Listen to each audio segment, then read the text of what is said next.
Welcome to state and national partners to our 24th annual leadership conference. This will be our second and hopefully last virtual conference, and my first as executive director. And I've now been on the Equality Federation team for almost 9 years, and I have just reached 8 months as our executive director. So what a year to take on this new role. I know that 2021 was extremely difficult for a lot of you in state legislatures. We saw more than 330 anti-LGBTQ bills introduced across the country, with 150 specifically targeting transgender youth via sports and medical care bans.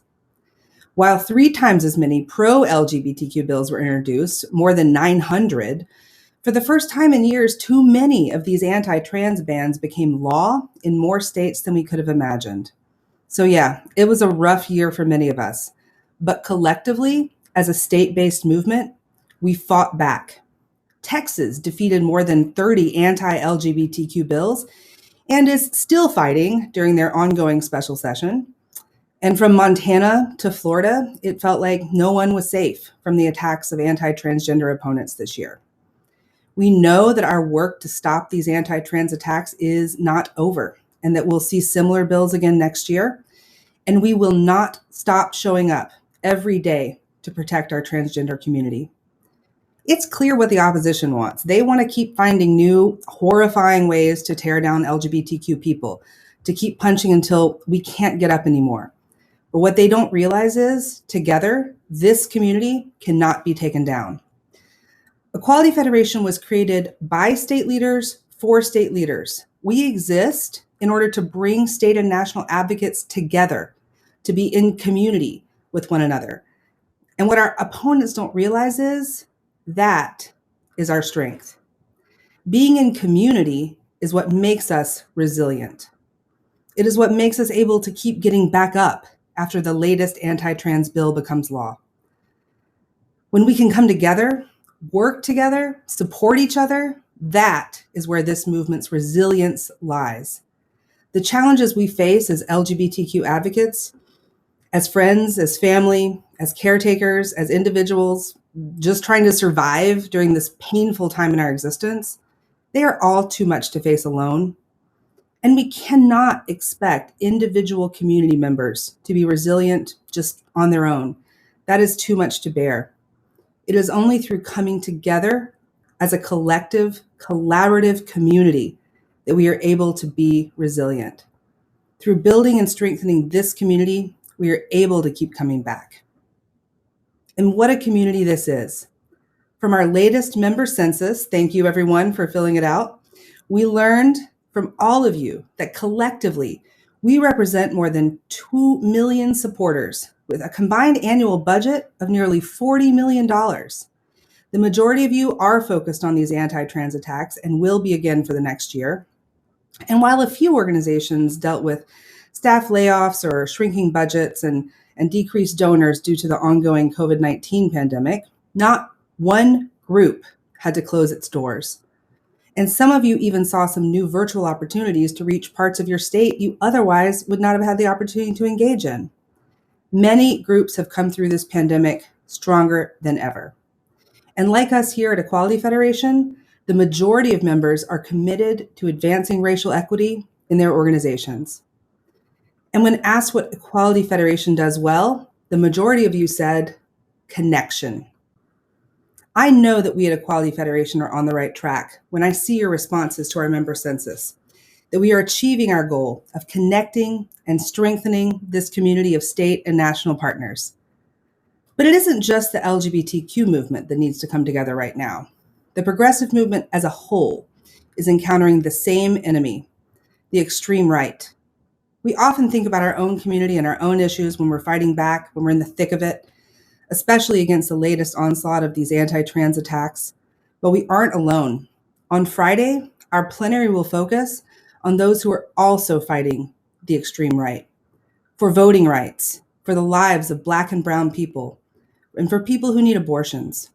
We all have a common enemy, and the LGBTQ movement must be a strong partner in order to defeat it. If we've all learned something from this past year, It's that our community and our impact cannot be underestimated. From the presidential election to the Senate runoff race in Georgia, it's clear that we need pro-LGBTQ voters and supporters in office so that we can stop playing so much defense. The best way to do this is to hold lawmakers who use our community as a wedge issue accountable and ultimately elect more pro-equality legislators.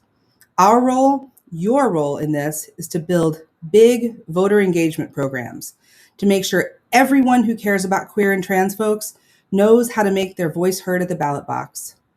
Equality Virginia and its progressive allies knew that this was key if they were ever going to see change in Virginia. They took back control of their General Assembly and quickly saw the first non-discrimination law passed in the South, HIV criminalization modernization law, a ban on conversion therapy, not to mention many other progressive policies that benefit the entire community.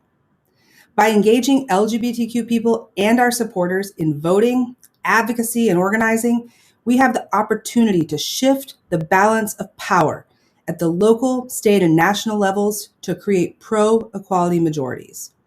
We know that to make progress, we need strong, sustainable organizations with an active base engaged year-round, not just in the few weeks before the election. And so on Thursday, you'll hear about how we've helped state partners in Georgia, Florida, and North Carolina ramp up their year-round civic engagement programs through our Project Game Changer. And we all know that the greatest opportunities for victories to improve the lives of LGBTQ people are in the states where the work is hard, but the impact is great. But sometimes a rare moment arises that allows us to improve the lives of millions of LGBTQ people through federal action. For the first time in years, we have the opportunity to pass federal non-discrimination protections for LGBTQ people through the Equality Act. I cannot stress enough how extremely urgent it is for us to get this legislation passed. This is the absolute best chance in the next decade to pass it, and I don't know about you, but I am done waiting. The Equality Act was first introduced in 1974 by Bella Abzug as the first piece of federal legislation to address discrimination based on sexual orientation. That means that this piece of legislation has been trying to receive passage since before I was born. Y'all, we have got to make this happen this year. And while it may be a federal bill, this cannot be only a DC-based political strategy. We need to make the case at the state level, whether you are one of the 29 states without protections or the 21 with, even if you think your legislator won't vote in our favor. We need their phones ringing off the hook, with Americans from Washington to Florida calling for the Senate to pass the Equality Act. We all know that the issues facing our LGBTQ community extend far beyond protections for discrimination. But these protections are the basis for our ability to live, work, and play in the communities we call home. Passing non-discrimination protections nationwide is a crucial milestone on the road to creating the world we want to live in. And that's not to say that we aren't already doing that. After all, we as a movement can and do have multiple strategies to build that world. I am so proud that so many of our members are working on issues beyond non-discrimination. And I'm proud that Equality Federation has dedicated staff and programs to support this broader, proactive work. This year, we've partnered with SAGE and several member groups to ensure that low-income LGBTQ older adults have access to the critical services of the Older Americans Act, like home-delivered meals, chore assistance, legal assistance, to name a few, which would help improve their overall financial security. We're working with many of you to leverage LGBTQ advocacy and organizing power to advance HIV policy at a state level.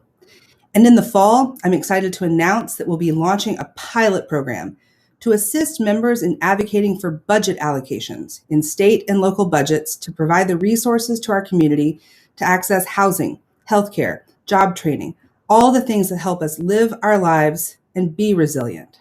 This was just successfully done in California, where a coalition of organizations led by Trans Latina Coalition got the governor to fund the Transgender Wellness and Equity Fund for $13 million.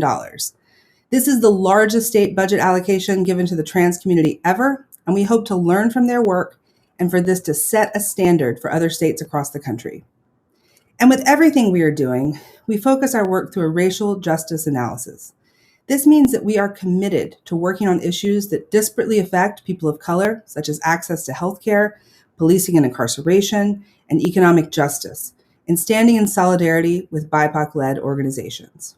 We are committed to a progressive agenda that makes all of our lives better, because when we create the world we want to see, everyone benefits.